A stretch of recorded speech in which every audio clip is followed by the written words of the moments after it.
A solitary stone tower rises from an empty moor, a silent question etched in rock. This is the mystery of isolated megalithic towers, ancient structures built with staggering effort far from any settlement. Who were the builders, and what profound purpose justified such a monumental task in the wilderness? By the end of this journey, you will see these enigmatic stones not as ruins, but as portals into the ambitions and beliefs of forgotten societies.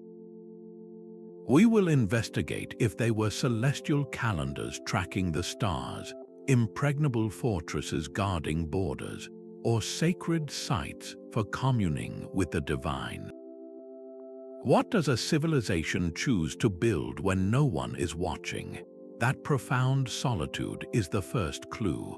These towers were not meant to blend into a bustling community. Their location was a deliberate choice, a statement written in stone against an empty landscape. We call them megalithic, a term simply meaning constructed from very large stones, often placed without mortar to bind them. But their architecture is anything but simple. Look closely, and you see the hallmarks of immense skill. Corbelled roofs where each successive layer of stone projects slightly inward, carefully balanced until the space is sealed at the top, creating a chamber that has defied centuries. And Cyclopean masonry, a name that evokes the mythical one-eyed giants, describing walls built from colossal, irregular boulders fitted together with astonishing precision. This was not haphazard piling. It was a calculated engineering feat requiring deep knowledge of physics and stone. The sheer effort involved is staggering to contemplate. Quarrying these monoliths, transporting them across miles of rugged terrain, and then lifting them into place, all without modern machinery. This forces us to ask that fundamental question with new urgency. What belief, what necessity was so powerful that it compelled a society to pour generations of labor into a building that stood utterly alone, far from the sounds of daily life? The answer must be as monumental as the towers themselves. The silence at the top of such a tower on a solstice morning would have been profound, broken only by the wind and the first sliver of light piercing a carefully placed opening. This is the heart of the first compelling theory, that these isolated structures were celestial observatories and astronomical calendars. Picture an individual, a keeper of ancient knowledge, standing within the cold stone chamber. Their entire focus is on a single, narrow window slit.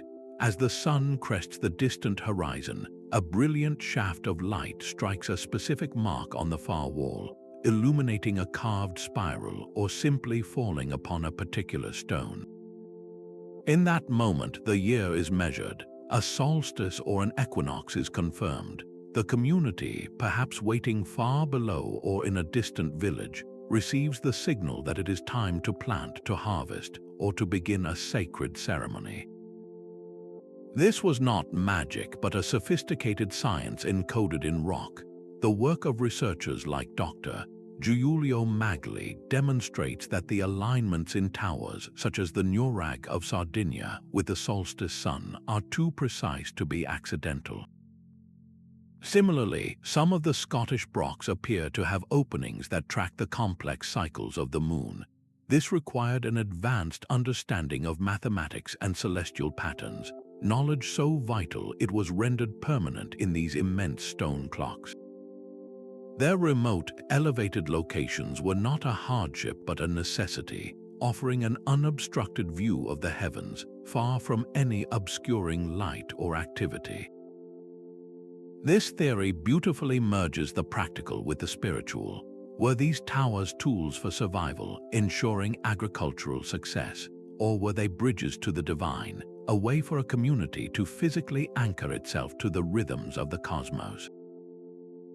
The line between an observatory and a temple begins to blur. suggesting the builders saw no distinction between tracking the stars and honoring them. Yet the wind whistling through a tower's empty chamber could carry more than just celestial data. It could also carry the echoes of distant footsteps, a potential threat moving across the landscape. This introduces a second, more grounded theory. In an era of limited resources and territorial disputes, a tall stone tower on a high vantage point was more than a landmark. It was a stronghold.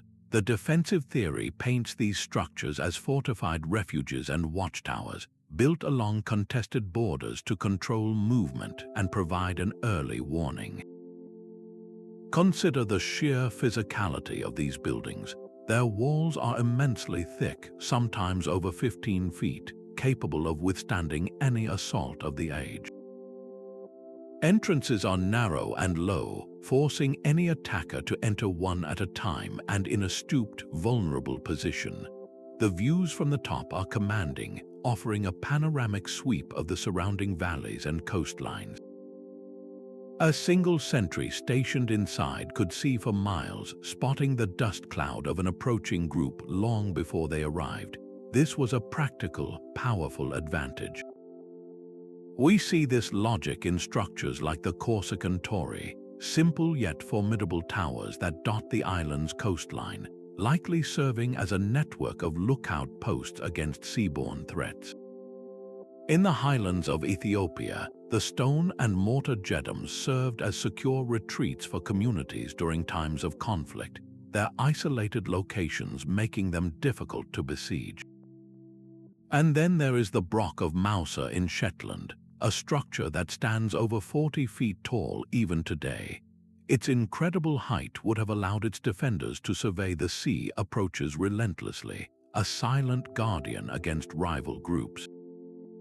A community might not have lived inside such a tower permanently.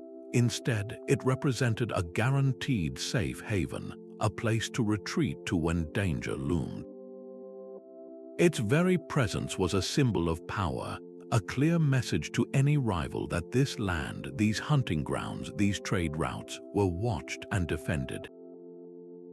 The act of building such a monumental fortress in a no-man's land was in itself a powerful declaration of ownership and control. Yet, this martial interpretation does not fully resolve the mystery. Why build with such staggering effort in locations so profoundly isolated, sometimes far from obvious resources or population centers? The isolation can feel excessive for defense alone, hinting that these towers were more than just military installations. This duality naturally draws our attention toward a more profound spiritual dimension, a purpose that might explain the profound solitude these structures were meant to embody. The silence within these towers is not merely an absence of sound, but a presence in itself, thick with the echoes of whispered prayers and long-faded chants. This profound quiet leads us to the third and perhaps most compelling theory, that these were religious sanctuaries and ritual centers, places where the veil between the human world and the divine was believed to be at its thinnest. Their extreme isolation was not an obstacle to be overcome, but the entire point of their existence. Imagine the journey a pilgrim would have taken, leaving the familiar comforts of their village to trek across open land, a physical and mental preparation to enter a sacred space. This concept is captured in the ancient Greek idea of the temenos, a precinct consecrated and set apart from the ordinary world, accessible only to those undertaking a spiritual quest. The tower itself was the ultimate temenos, a man-made mountain peak reaching for the heavens. Archaeologist Miranda Aldhouse Green highlights fascinating clues found within some of these structures, from small, carefully placed deposits of unusual objects that suggest offerings, to altars where ceremonies might have been performed. Some towers even possess remarkable acoustic properties, where a single spoken word can resonate throughout the entire chamber, creating an otherworldly atmosphere perfect for rhythmic chanting or for a spiritual leader to deliver pronouncements that seemed to come from the stones themselves. In the highlands of the Caucasus, similar megalithic constructions are consistently linked to cultic practices and the veneration of solar deities. The builders consistently selected locations already charged with natural power, building upon mountain peaks that touched the sky, or beside sacred springs whose waters were seen as a gift from the earth. The structure did not create the sacredness, it amplified and contained a power that was already there. This was not a place for daily life. It was a place for communication with ancestral spirits or powerful deities, a destination for entire communities during pivotal moments of the year. The staggering effort of construction, then, becomes an act of profound devotion, a generations-long offering to powers that govern their harvests, their health, and their very destiny. This spiritual imperative could indeed justify expending a society's greatest resource, its labor, on a project that offered no immediate physical shelter or communal living space. Yet, even this deeply spiritual explanation invites a final, pragmatic question. How did a community, likely focused on subsistence, manage to divert so much time and energy into such a monumental task? This leads us to consider the complex economy of the ancient world, and the possibility that these lonely towers were also symbols of a very earthly power, deeply intertwined with the control of trade and resources. A tower standing sentinel on a high coastal cliff would have been the first sight for a merchant ship approaching from the open sea, a promise of safe harbor and commerce. This introduces a powerful fourth theory, that these isolated structures were economic hubs and vital beacons within far-flung trade networks. Picture a landscape without maps or roads, where a journey could mean weeks of travel across trackless moors or along dangerous coastlines. In such a world, a stone tower on a distant hilltop was more than a landmark. It was a lighthouse guiding caravans and ships, a symbol of security in a perilous wilderness. Their strategic placement begins to make profound economic sense. Many are found near the only sources of fresh water for miles, or perched atop ridges that form natural corridors between fertile valleys and the coast. These were not random choices. They were the ancient equivalent of modern highway interchanges or shipping ports, controlling the flow of precious goods. Historian Barry Cunliffe has illustrated how similar structures around the Mediterranean could have facilitated complex Bronze Age trade, moving commodities like obsidian for tools, salt for preserving food, and rare metals for weapons and ornaments across vast distances. A solitary tower could have served as a neutral ground for exchange, its imposing, permanent presence lending an unspoken guarantee of order.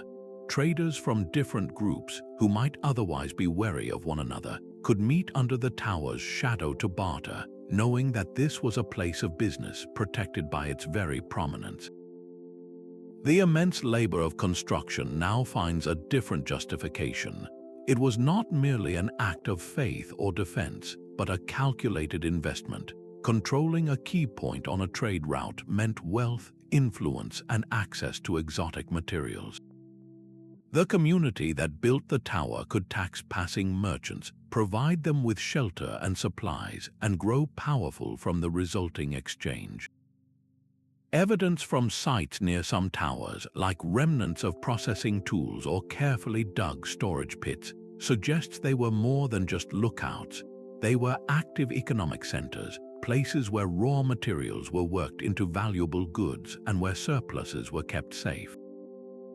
This theory transforms our view of these towers from enigmatic relics of solitude into the bustling engines of a prehistoric globalizing economy. They were the fiber optic cables of their age, connecting distant cultures and enabling the exchange of not just goods, but ideas and technologies. The very stones themselves whisper of a society sophisticated enough to envision and execute a project that would bind entire regions together through commerce. These silent stone towers are the ultimate resume of a forgotten people. To move mountains of rock, they had to first build a mountain of social organization. The individuals who raised these structures were far from simple nomads. They were the product of a sophisticated society, one capable of marshalling specialized labor and sustaining a grand collective vision over generations. Think of the roles required. A master architect visualized the final form, calculating the precise angles for a corbelled roof that would not collapse under its own weight. Engineers devised methods to transport 50-ton stones across miles of rugged terrain. Quarry workers understood the grain of the rock, knowing exactly where to strike to cleave a perfect block. And all of this was supported by a vast labor force, fed and sheltered by an agricultural surplus that freed them from daily subsistence. This level of coordination points to a hierarchical structure, perhaps a chiefdom or an early state, where a central authority could command such a monumental undertaking. We see this societal blueprint in the Nuraghic people of Sardinia, who left behind thousands of these towers, and in the Picts of northern Scotland, whose Brochs stand as testaments to their complex tribal organizations. The very decision to build in profound isolation reveals a powerful cultural driver. Was this a communal act that strengthened social bonds through shared, sacred labor? Or was it a demonstration of power by a ruling elite, a permanent stone declaration of their authority over both people and landscape? Their technology speaks to a deep, accumulated wisdom. Without written records, we must read the engineering. They mastered the simple lever and the earthen ramp, using gravity and ingenuity to achieve what seems impossible. The Cyclopean masonry, with its multi-ton blocks fitted together without mortar, required an intuitive understanding of physics and an artist's eye for form. Each stone was not just placed, it was interlocked, creating a stability that has endured for millennia. The towers themselves are their language, telling a story of staggering ambition, intricate cooperation, and a skill so refined it challenges our modern assumptions.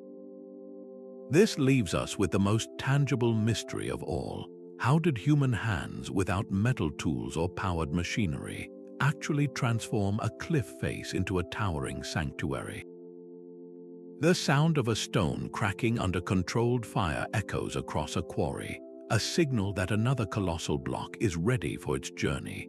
Visualize hundreds of workers, armed only with wood, stone, and rope, maneuvering a massive lintel stone into place dozens of feet in the air. This was not magic, but a testament to pre-industrial ingenuity on a staggering scale. The construction of these towers remains partially mysterious, yet the evidence points to a toolkit of brilliant, simple physics. Earthen ramps built from soil and rubble would have been piled high against the growing structure, creating a sloping road up which teams could haul stones on wooden sledges.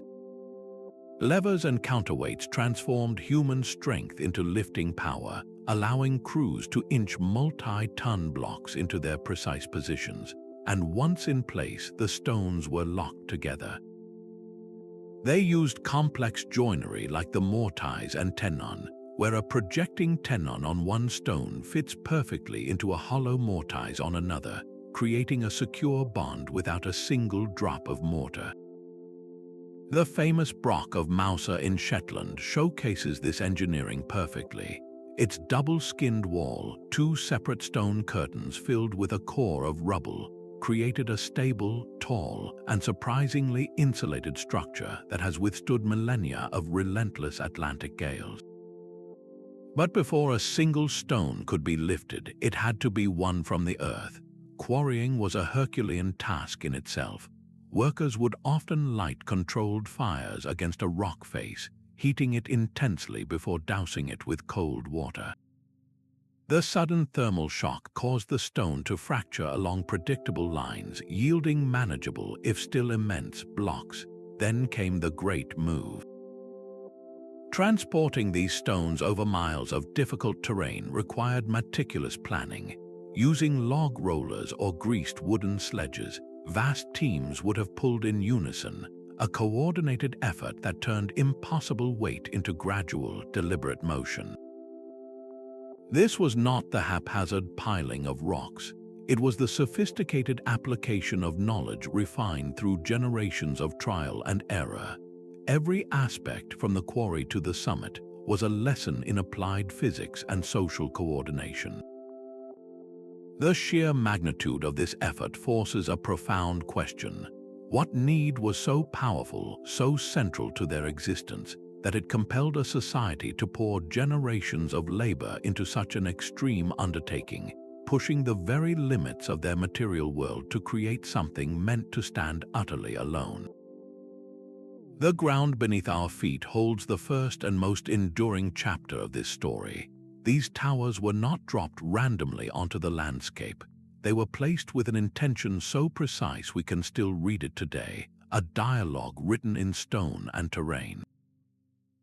By mapping their positions, we begin to hear a fragmented conversation between the builders and their world. A spatial analysis often uncovers a hidden logic. A line of towers on adjacent hilltops, each within sight of the next, suggests a network. A flash of sunlight from one summit could be relayed to another, creating a chain of communication far faster than any runner.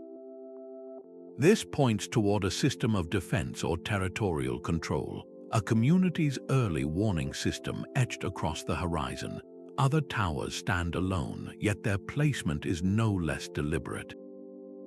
They guard the entrance to a fertile river valley or stand sentinel at a natural harbor, positions that speak less of celestial observation and more of controlling the flow of goods and people. These locations mark the vital arteries of an ancient economy. Then there are the sites that defy practical explanation, built in geologically unique areas near striking rock formations or thermal springs.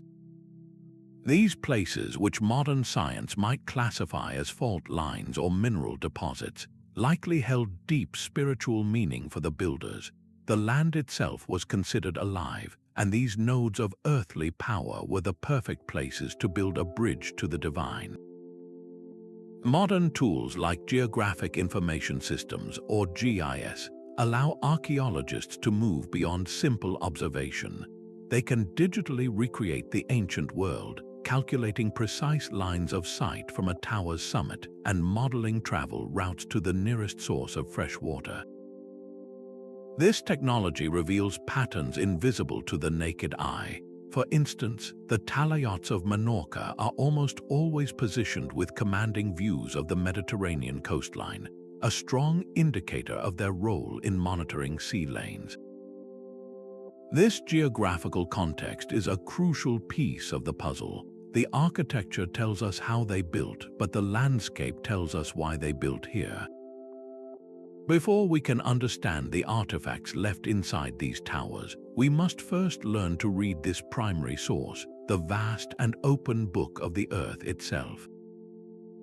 A single charred seed or a fragment of a broken pot can speak volumes in the silence of a stone chamber. These material remnants, the artifacts and ecofacts left behind, are our most direct connection to the people who used these spaces. Unlike the grand architecture, these finds are often subtle, requiring careful interpretation to understand their story. The presence of a hearth, for instance, indicates fire was used, but its purpose is not always clear. A layer of ash with scattered food remains suggests a temporary campsite, perhaps for a sentry on watch. Yet a carefully arranged fire pit in the center of a chamber, clean of domestic debris, might point toward a ceremonial flame kept alive for ritual rather than warmth. The type of artifacts found is equally revealing. The discovery of ritually broken pottery where vessels are deliberately shattered is a powerful clue. This practice, seen across many ancient cultures, often accompanied offerings to deities or spirits, a symbolic act of giving that transformed ordinary objects into sacred gifts. Similarly, the remains of animal sacrifices, particular bones showing specific butchering marks, point to feasting or offerings that united the community in a shared spiritual experience. In the Nuraghe of Sardinia, small bronze figurines depicting warriors, animals, and intricate miniature boats have been unearthed. These were not toys, but votive offerings, physical prayers for protection, successful hunts, or safe sea voyages, linking the towers to a complex web of belief that extended far beyond their walls. Sometimes the most telling evidence is an absence. The general lack of everyday domestic waste, the broken tools, spindle walls, and food scraps that litter permanent settlements, is profoundly significant. It strongly suggests that people did not live here in a continuous, domestic sense. These towers were not homes in the way we think of them. They were special places set apart for specific, likely important activities. Ecofacts, the natural materials that survive, help paint a picture of the surrounding environment. Pollen samples extracted from soil layers can tell scientists whether the land was forested, open grassland, or cultivated for crops. This data can answer whether a tower stood in a managed landscape, perhaps supporting a nearby farming community, or in a deliberately wild and untouched territory, chosen for its raw, natural power. To make sense of these scattered clues, archaeologists rely on rigorous methods. Stratigraphy, the study of soil layers, establishes a sequence of events, showing what happened first and what came later. Radiocarbon dating then attaches calendar dates to organic materials like seeds or bone, allowing researchers to build a chronology of how a tower was used over centuries. Was it built for one primary purpose, or did its function change over time? The challenge is that many of these sites were cleaned out in antiquity or reused by later peoples who left their own debris, complicating the original story. These material whispers, however faint, compel us to look beyond a single tower. By comparing finds from structures across different regions, from the Scottish Isles to the Mediterranean coast, we start to see shared patterns of practice, suggesting that similar human impulses for ritual, for security, for connection drove these monumental constructions in wildly different corners of the world. A solitary tower in Sardinia and another in the Scottish Isles, separated by thousands of miles of sea and mountain, can feel like two notes from the same haunting melody. When we place the dense, conical Nuraghe beside the tall, hollow-walled Brochs, and then compare them to the enigmatic towers of ancient Iran and the graceful round towers of Ireland, a profound pattern emerges. This is not a story of a single people or a single idea, but a chorus of human ingenuity rising independently across the globe. The similarities in their core architecture, their strategic placement, and their likely mixed uses for defense, ritual, and status are too consistent to ignore. This parallel development suggests that when human societies reach a certain threshold of organization and face specific pressures, the tower becomes a recurring answer to a universal set of challenges.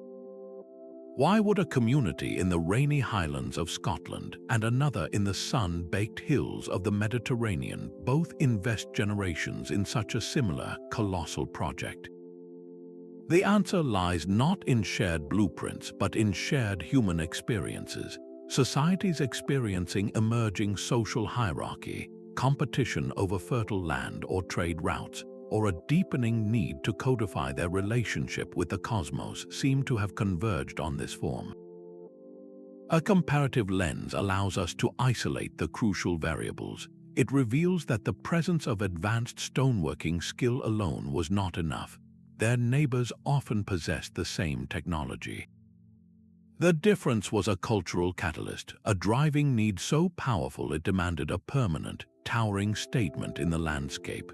This global perspective frees us from the trap of a single, tidy explanation for every isolated tower.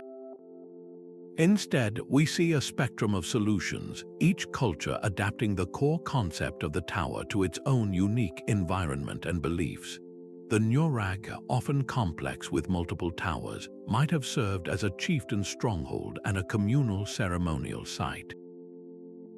The Brochs, with their formidable height, prioritized a commanding defensive view. The Iranian towers, rising from a stark desert landscape, could have been way stations on ancient trade routes or markers of territorial control. This beautiful convergence of form underscores a fundamental creativity in the human spirit, an innate drive to reshape the world in response to both earthly and spiritual needs. Recognizing these common threads, from practical fortress to sacred beacon, naturally draws our gaze upward to consider the most enduring and symbolic shape they all share. A tower's shape is a silent language, a form that speaks directly to the human spirit. Beyond any practical use for defense or astronomy, these structures likely served as profound metaphors carved in stone, their very geometry communicating a society's deepest beliefs about the universe and its place within it. The most powerful of these symbols is the axis mundi, the world axis. In countless mythologies, from the Norse Yggdrasil to the sacred mountains of various traditions, there exists a central pillar that connects the earthly realm with the heavens above, and sometimes the underworld below. A solitary stone tower piercing the sky from an empty plain is a man-made embodiment of this idea. It becomes a fixed point of cosmic order, a conduit through which prayers could ascend and divine power could descend, anchoring the chaos of the world to a permanent, sacred center. The circular form so common to these towers carries its own heavy symbolism. A circle has no beginning and no end. It represents eternity, the endless cycle of the seasons, the sun, and the moon.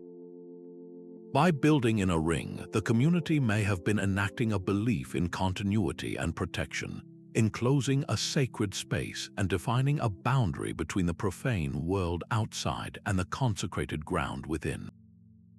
This was not just a wall, it was a symbolic embrace, a stone representation of the social body itself, united and whole. The immense labor of construction was also a powerful performance. The act of moving mountains of rock was a public drama that likely cemented the authority of a ruling lineage or a religious elite, demonstrating their ability to command resources and organize people. For the wider community, the shared toil could forge a powerful collective identity, turning a disparate group of families into a unified people with a common, monumental achievement. Anthropologist Mary Helms offers a crucial insight into the meaning of their isolation. In many cultural worldviews, geographically distant or hard-to-reach places are not empty. They are charged with sacredness, associated with ancestral spirits, deities, or raw, otherworldly power. By undertaking the perilous journey to a remote location and raising a permanent structure there, a society was not just building in the wilderness. They were symbolically taming the unknown, drawing its perceived power back into their own sphere of influence, and literally grounding it in stone. The tower thus becomes a stone manifesto, a permanent declaration of a people's worldview, their social order, and their relationship with the cosmos. To fully decipher this manifesto, we must listen for the whispers of stories that once surrounded these stones, the oral traditions and myths that gave them their deepest meaning long after the last stone was set in place. Long after the last builder laid down their tools, the stones began to gather stories. These oral traditions and local myths are a fragile yet persistent echo of the tower's original meaning, a cultural memory passed down through countless generations. In the absence of written records, the folklore of the people who continued to live on the land becomes a vital, if cryptic, source of clues. Across many regions, a common thread emerges. The local tales rarely speak of ordinary people constructing these monuments. Instead, they attribute the work to giants, to gods, or to mythical heroes possessing supernatural strength. This is a powerful folk memory. When a later society looks upon a cyclopean wall, a structure whose construction they cannot replicate, the most logical explanation for their ancestors is that it was built by beings greater than themselves. This attribution of otherworldly origin often preserves the structure's sacred or fearsome status, warning people away or marking it as a place of power not to be trifled with. In Ireland, the graceful round towers that dot the landscape are frequently linked in local lore to early Christian saints. Yet, archaeological investigation often reveals that these towers were built upon much older, pre-existing sacred sites. This suggests a process of cultural absorption, where a new religion adopts and transforms the myths of the old, layering the story of a saint over a forgotten pagan deity to smooth the transition of faith. The tower itself remains, but its story is rewritten for a new era. Collecting and analyzing these narratives provides a layer of understanding that trowels and soil samples cannot reach. It offers a glimpse into the enduring human perception of these places. A tale of a tower haunted by a protective spirit might hint at its original role as a guarded ancestral shrine. A legend of a giant who built it to claim a maiden could be a distorted memory of a powerful chieftain demonstrating his authority. However, we must listen to these stories with a careful ear. Myths are not historical documents. They can be distorted over centuries, embellished, or completely reinvented to serve the needs of the society telling them. The core truth they offer is not a factual account of construction, but a testament to the tower's unending power to command awe and inspire narrative. They prove that these structures never truly became mere ruins. They remained active participants in the cultural imagination, their stones imbued with a mystery that compelled every generation to explain them anew. This beautiful interplay between enduring myth and hard material evidence creates a richer, more human picture, one that now invites the precise tools of modern science to add its own voice to the ancient chorus. A quiet revolution is unfolding in the study of these ancient towers, one where the most powerful tools are no longer shovels, but scanners that see through solid earth. Ground-penetrating radar, or GPR, sends pulses of energy into the soil, painting a picture of what lies beneath without a single scoop of dirt being moved. It can reveal the ghostly outlines of post holes from long-decayed wooden structures, storage pits dug beside the tower's base, or even the subtle pathways worn by countless feet, mapping a bustling community that once existed in the shadow of the stone. Similarly, magnetometry measures tiny variations in the Earth's magnetic field, detecting the telltale signs of past human activity like ancient hearths or areas of intense burning. These technologies allow archaeologists to read the landscape like an open book, understanding the full context of the tower without risking damage to the fragile site itself. From the ground, we then lift our gaze to the sky. Light detection and ranging, or LiDAR, is perhaps the most transformative tool of all.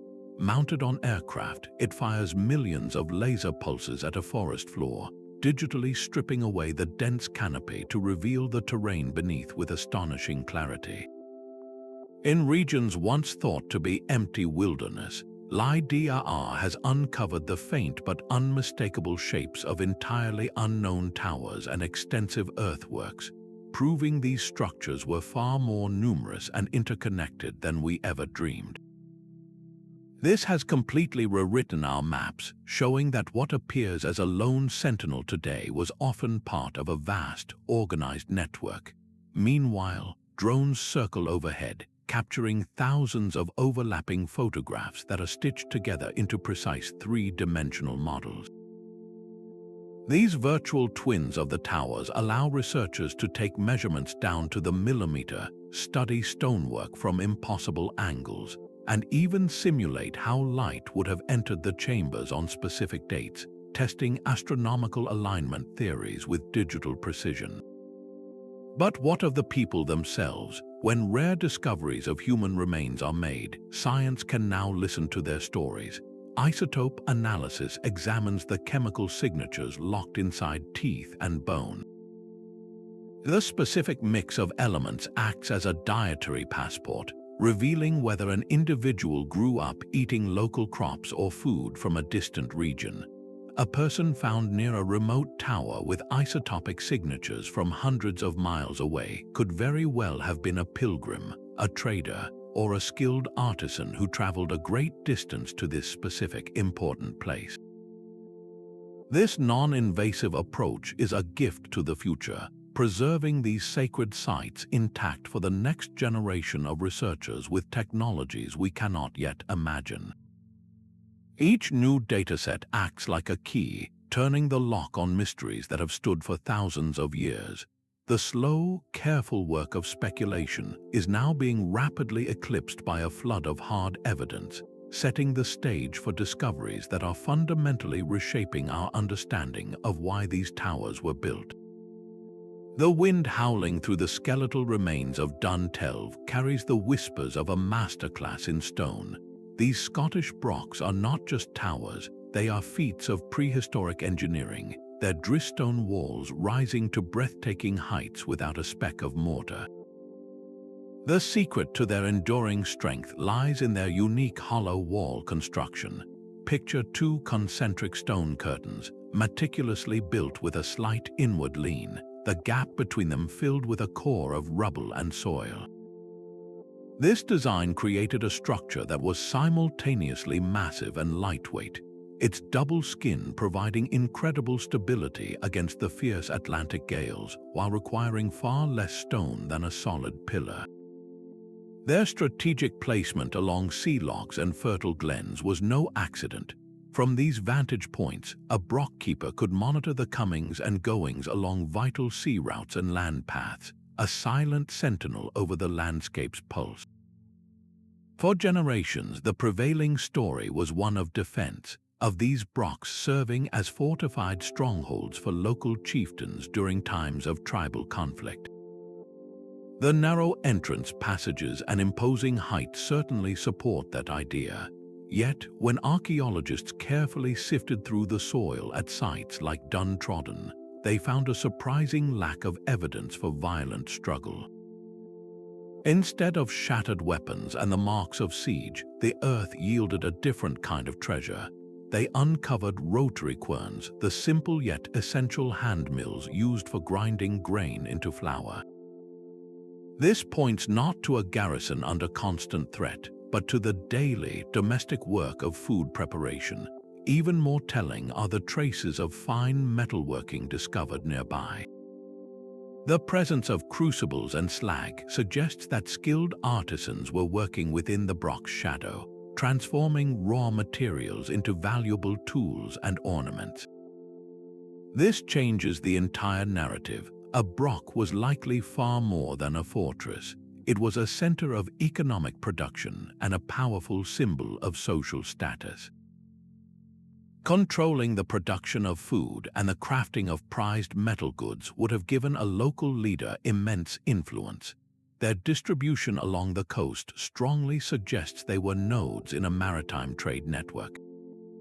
A Broch positioned at a natural harbor could control the flow of commodities like Scottish slate or distinctive pottery, taxing incoming goods and projecting power across the water. The Broch, then, emerges as a multifaceted institution. It was simultaneously a possible deterrent against aggression, a residence for an elite family, a workshop for artisans, and a gleaming white symbol of authority visible for miles. This complexity is a crucial lesson. It warns us against the temptation to assign a single, universal purpose to every isolated tower we find. The Scottish example provides a rich template, showing that the true purpose of such a place was likely woven from many different threads of daily life, power, and commerce, all coming together to form a resilient social fabric. A labyrinth of stone rises from the sun-baked hills of Sardinia, where over 7,000 towers known as Nuraghe stand as the legacy of a forgotten Bronze Age society. These are not the single, stark towers of the Scottish coast, but sprawling stone complexes. Picture a central keep, often a towering cone, surrounded by a defensive curtain of interlocking bastions and additional towers, all forged from colossal basalt blocks fitted together without mortar. This created a formidable, maze-like fortress, a communal stronghold that was the very heart of Nuraghic life. Yet, for all their imposing presence, the true purpose of these structures is etched in the small, intricate objects left behind. Within their cool, dark chambers, archaeologists have uncovered extraordinary bronze statuettes. These are not crude figures, but finely crafted depictions of warriors bearing shields and bows, powerful bulls, and most evocatively, detailed miniature ships with tall, curved prows. These artifacts whisper of a society deeply engaged in the wider Mediterranean world, a culture of martial pride, animal veneration, and sophisticated maritime trade. The well-studied site of Su Nuraxi di Baromini perfectly encapsulates this enduring legacy. It was not a single, static construction, but a living center. Over many centuries, its walls were reinforced, its layout expanded, and a vibrant village of circular stone huts grew around its base. This demonstrates a continuous, evolving importance, a place that remained central to the community's identity through generations of change. This context makes the many Nuraghe that stand completely alone in the rugged interior all the more intriguing. Why would such a complex structure, capable of housing a community, be built in profound isolation? These solitary towers, set far from any village, likely served as frontier sentinels. Positioned on high ridges overlooking natural routes into the island's mineral-rich heart, they controlled the flow of metals like copper and lead, the lifeblood of the Bronze Age economy. Their presence was a declaration of territorial control, a warning to outsiders, and a safe haven for traders moving valuable goods. Alternatively, their solitude could mark them as specialized religious sanctuaries. A tower dedicated to a water deity might be built near a sacred spring, while another, positioned on a peak touching the sky, could have been a temple for a solar cult. In Sardinia, isolation was not always about empty space. It was a deliberate separation of function, creating places of power, protection, and ritual that were set apart from the daily life of the village, even within a landscape densely marked by human hands. Ireland's round towers pierce the sky with a quiet grace, their smooth stone cylinders standing as elegant counterpoints to the rugged Scottish Brochs and the complex Sardinian Nuraghe.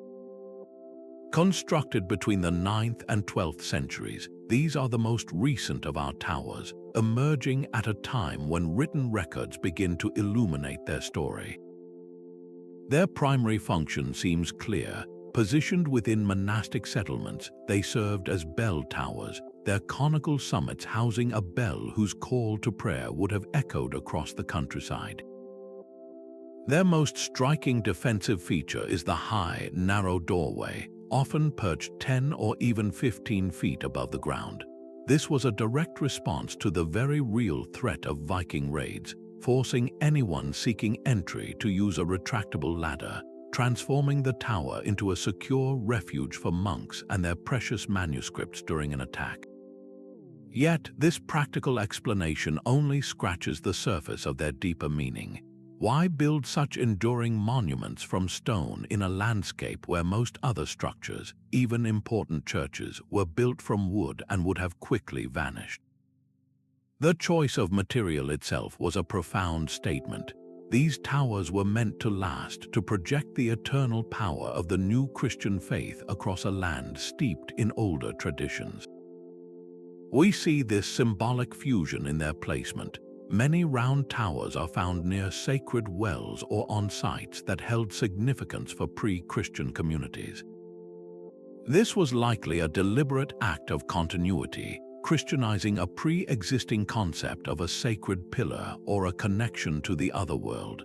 The tower became a visual beacon for pilgrims, a fixed point in both the physical and spiritual landscape, guiding the faithful to a place where heaven and earth met. The masterful precision of their stonework, laid in near-perfect courses, speaks to a skill passed down through generations of monastic builders. Their remarkable longevity, standing for 1,000 years through wind and rain, is a testament to this technical mastery. The Irish towers provide a unique bridge in our investigation. They stand with one foot in the historical era, where documents can confirm their use as belfries and refuges, and the other in the symbolic world of prehistoric monuments, hinting at a far older human impulse to build tall, isolated stone structures as conduits to the divine. This final case study beautifully complicates our search for a single answer, demonstrating that the tradition of the isolated tower is a recurring theme in human history, its purpose as layered and enduring as the stones themselves. The same silence that now cradles these ruins holds the secret to their final chapter. Why were these monumental towers, built with such staggering effort, ultimately left to the wind and rain? The story of their abandonment is a puzzle in reverse, offering profound clues to the very reasons they were raised in the first place. A society rarely walks away from such an investment without powerful, compounding reasons. Often, it was a slow unraveling of the world they were built for. A shift in the climate, a period of prolonged cooling or drought, could have made a remote highland or arid plain too harsh to sustain the communities that supported the tower. The trade routes that once pulsed with economic life might have gone silent, their path shifting due to new political alliances or the discovery of richer resources elsewhere. When the flow of goods stopped, a tower that once served as a bustling trade beacon would have become a worthless sentinel on an empty frontier. Social transformation was another powerful force.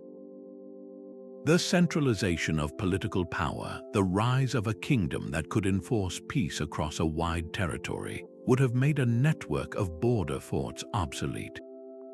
A local chieftain's Broch was no longer needed when a distant king's law reached into every glen. We see this vividly in Sardinia, where the vibrant, tower-building Nuraghic culture began to fade just as sophisticated Phoenician and Carthaginian traders established new ports and introduced a completely different economic system. The old ways of power, symbolized by the Nuraghe, were being supplanted by a new world order. Similarly, in Scotland, the arrival of Roman legions and the profound societal upheaval that followed likely made the Broch lifestyle unsustainable, as old tribal territories were disrupted and new forms of authority emerged. Yet, some abandonments may have been more deliberate, born from a revolution of the spirit. A profound change in religious belief could have rendered a once sacred site spiritually inert or even profane. The community might have deliberately walked away from an old god's house, leaving it as a monument to a faith they had outgrown. This means these towers were not necessarily forgotten in a sudden catastrophe. Many were intentionally left standing, their purpose fulfilled, their relevance faded. They became permanent monuments to a bygone era, respected but no longer used. Understanding why the lights went out in these stone sentinels completes their story, transforming them from static ruins into dynamic participants in the long, unfolding drama of human history. The true nature of these towers cannot be found in a single field of study, but in the space where they all converge. Piecing together their story demands a symphony of specialists, where the historian's analysis of a faded text meets the astrophysicist's calculation of a solstice alignment. A geologist can trace the origin of a single stone block back to a quarry miles away, revealing ancient trade networks, while an archaeologist carefully maps the post holes of a forgotten village at the tower's base. This collaboration is essential because a conclusion drawn from only one perspective is often incomplete. If an archaeologist finds evidence of a hearth, they might assume domestic life. But when a paleobotanist analyzes the surrounding soil and finds a distinct lack of everyday pollen from crops or weeds, it suggests the fire was for a special purpose, not daily cooking. This holistic approach prevents us from forcing a simple narrative onto a profoundly complex past. Consider the power of dendrochronology, the science of tree ring dating. A fragment of preserved wood from a tower's doorway, when matched to a master chronology of climate patterns, can reveal the exact year the tree was felled. This gives us a precise moment in time, a fixed point around which all other evidence can orbit. Suddenly, we can correlate the tower's construction with a known period of conflict from historical records or a time of climatic shift. This convergence of evidence builds a case that is far more resilient and nuanced. It allows us to hold multiple truths at once, to understand that a single tower could indeed function as a defensive lookout, a sacred calendar, and a symbol of a chieftain's power, its meaning shifting with the seasons and the centuries. This integrated methodology, where science illuminates history and archaeology, gives science a human context, is the only way to truly listen to the whispers these stones have held for thousands of years. A stone tower built in the Age of Bronze stands as a promise of a new technology, while one raised 1,000 years later echoes with the chants of monks. To understand their purpose, we must first step into the river of time that shaped their creation. The world of 1500 BCE was a world being stitched together by trade. Copper and tin, the essential ingredients for bronze, were rare and found in specific locations. A solitary tower from this era, positioned on a high pass or a coastal headland, was likely a nerve center for this emerging economy. It could oversee the safe transport of metal ingots, protect the artisans who smelted and worked the ore, and serve as a neutral ground for barter between distant cultures. Its isolation was strategic, controlling the very lifelines of a technological revolution. Move the clock forward to the Iron Age. Now, metal was more common, and the ability to forge stronger weapons and tools shifted the balance of power. This was often an era of smaller, more frequent conflicts between emerging tribal groups. A tower built now, with its immensely thick walls and narrow entrances, speaks the clear language of defense. Its primary role was to provide refuge from raids, a fortified safe haven for a community and its livestock when conflict threatened. The same structure, if built centuries later during the early medieval period, tells a different story entirely. With the spread of organized religions like Christianity across Europe, the tall, elegant round towers of Ireland began to pierce the sky. Their function blended the practical need for a bell tower and a refuge from Viking raids with a profound new symbolic purpose. They were beacons of faith, their stone cylinders reaching for the heavens in a permanent act of devotion. This chronological lens is our most powerful tool against misunderstanding. It prevents us from seeing an Iron Age fort as a purely religious site, or a medieval round tower as a simple fortress. More fascinating still is how a single site could evolve through these ages. A simple wooden watchpost from the late Bronze Age might be replaced by a stone stronghold in the Iron Age, only to have its stones later reconsecrated as the foundation for a small chapel in the medieval era. The stage of history was constantly being reset, and these towers were versatile actors, adapting their roles to the unfolding drama of human progress. The stones themselves remember the climate in which they were laid. A period of warmer, drier weather was far more than just a pleasant era, it was an open invitation. As temperatures rose and growing seasons lengthened, human populations could push beyond their traditional heartlands, venturing into once marginal highlands and arid plains. This territorial expansion demanded a physical claim on the landscape. An isolated tower built on a newly settled ridge was that claim made permanent. It served as an outpost for a community testing its boundaries, a watchful eye over fresh pastures and untapped hunting grounds, but the environment could be a fickle partner. The same climatic stability that encouraged this boldness could suddenly fracture. A shift toward a colder, wetter period, like the one that swept across Europe in the late Bronze Age, would have made these same highlands unforgiving. Shortened growing seasons and persistent storms would have turned a thriving outpost into a desperate, isolated settlement. The choice to abandon a tower after generations of labor was likely a grim calculation of survival, a retreat back to the safety of the core territories. The very land dictated the tools available for this monumental task. A tower could only rise where the bones of the earth broke the surface.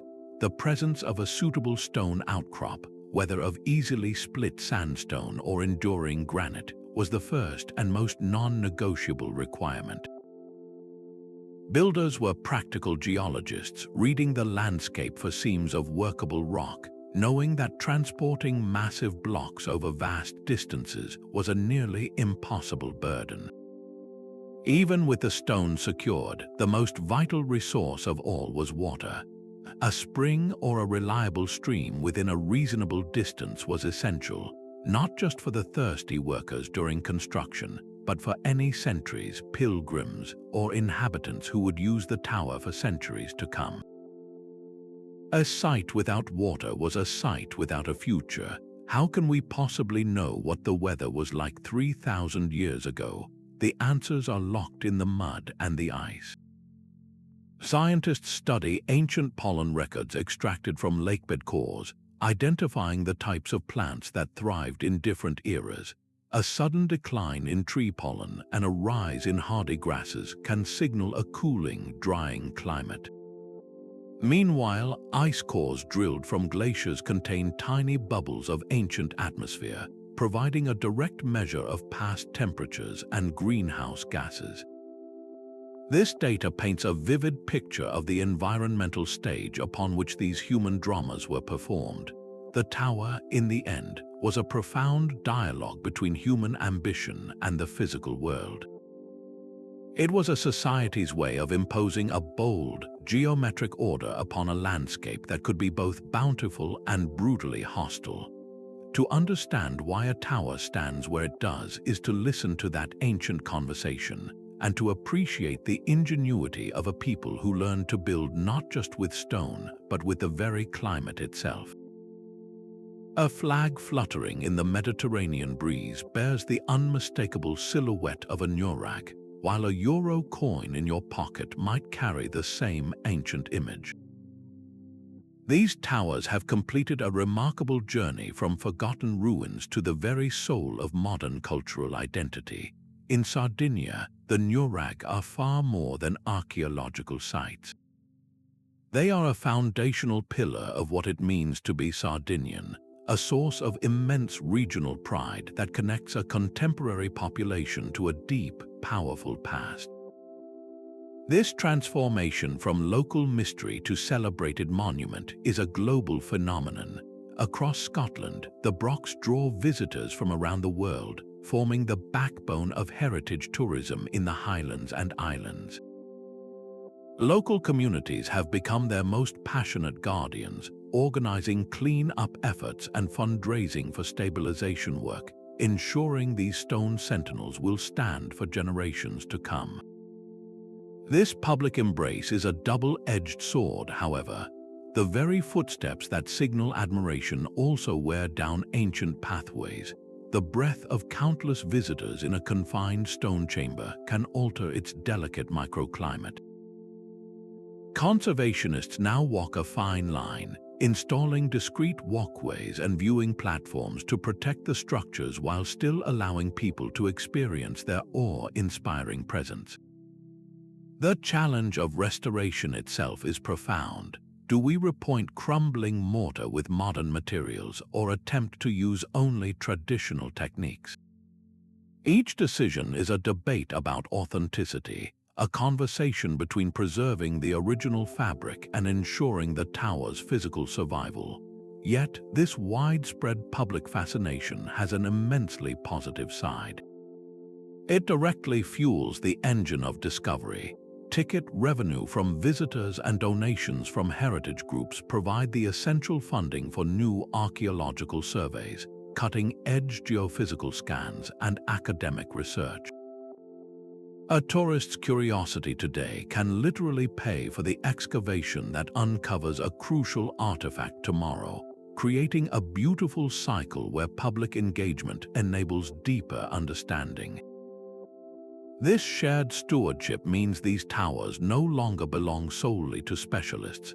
They are a collective inheritance. Their preservation is a testament to our modern recognition that these monuments speak to a universal human story.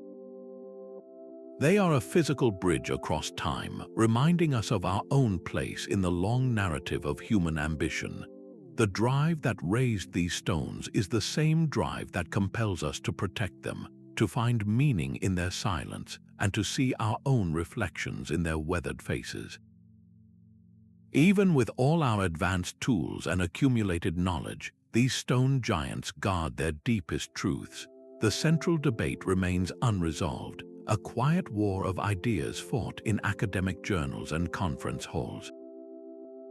Was a tower's primary reason for being fundamentally practical, a tool for survival and control, or was it overwhelmingly symbolic, a monument to belief that served little daily function?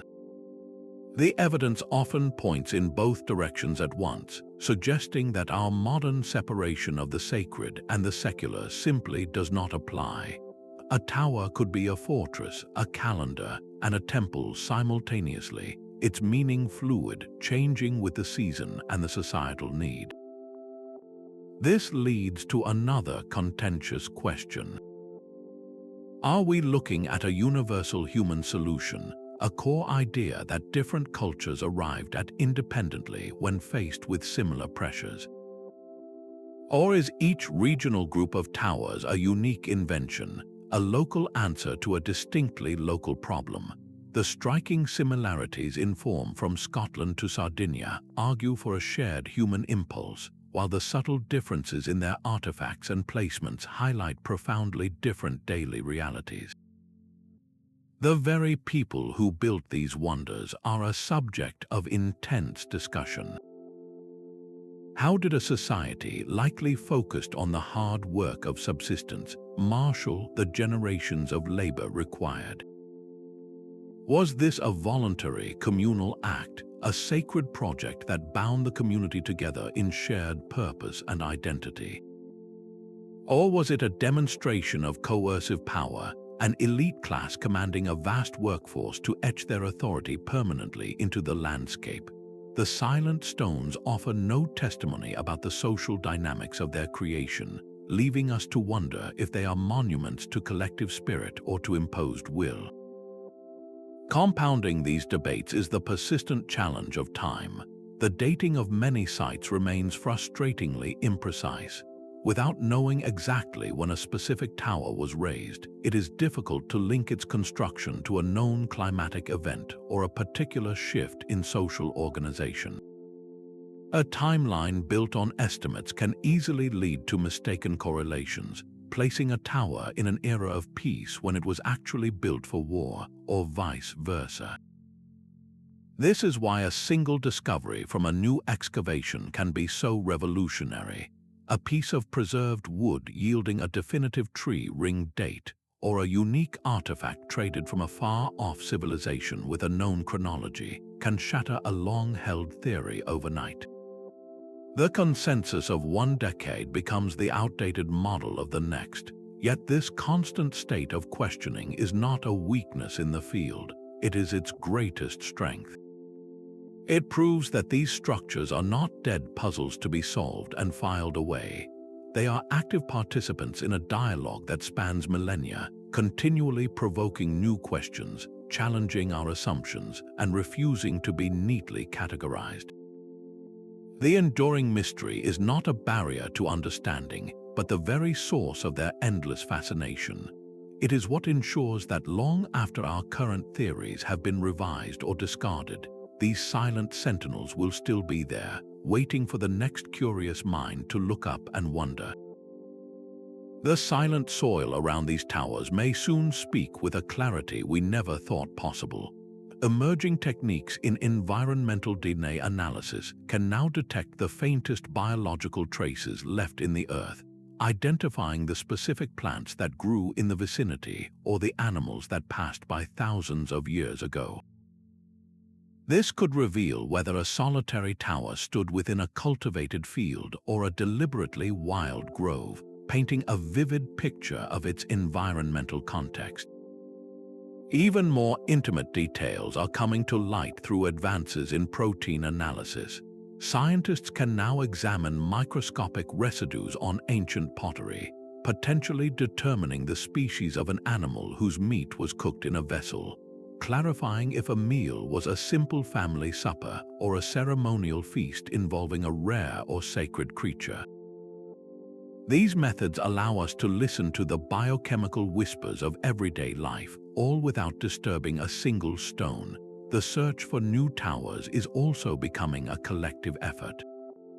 Imagine a world where any traveler with a smartphone can contribute to archaeology. Citizen science initiatives are empowering the public to log sightings of potential structures through dedicated apps, creating a crowdsourced map that could reveal previously overlooked patterns and connections across vast landscapes. This decentralized approach turns every curious explorer into a valuable field researcher, dramatically expanding the scope of discovery. Meanwhile, the digital realm offers its own revolution. Sophisticated computer modeling is beginning to simulate the entire construction process, calculating the precise number of workers, the type of tools, and the sheer amount of time required to raise a single tower.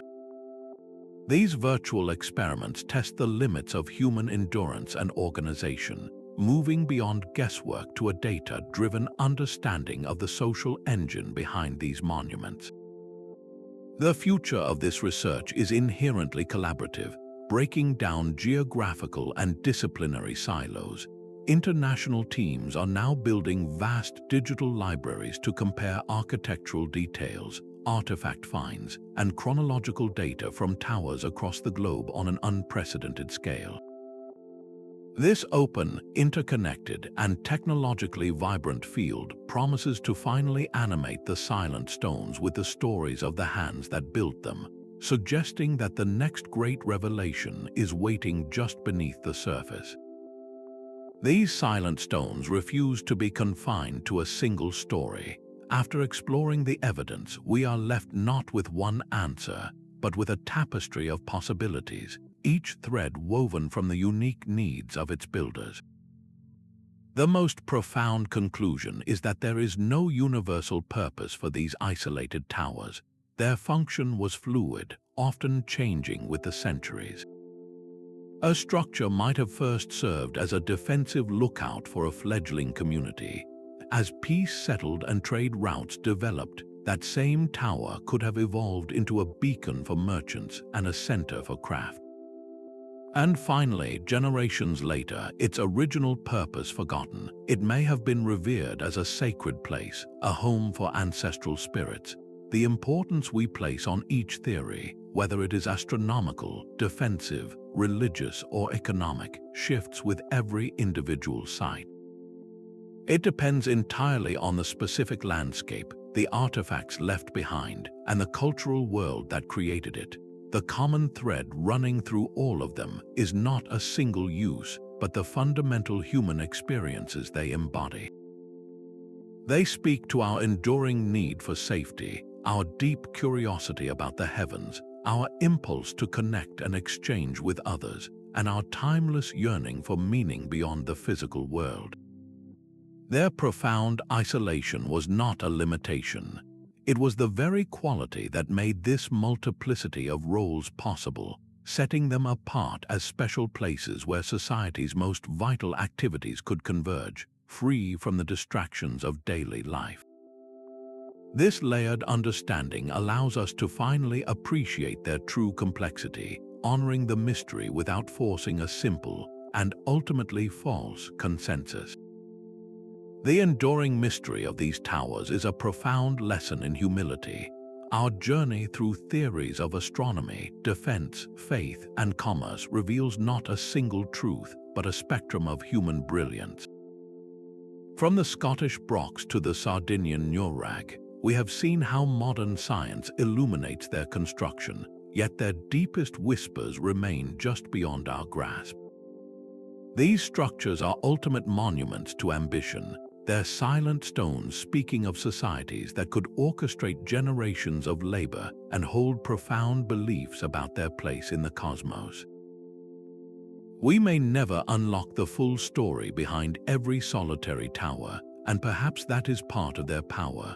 The quest itself, the act of questioning and exploring, forges a richer connection to our shared past. Let these ancient sentinels inspire you to look closer at the landscapes around you, to wonder what stories the old stones in your own world might hold. If this exploration into the echoes of ancient ambition has captivated you, we would love to hear your thoughts in the comments and subscribe for more journeys into the deep mystery.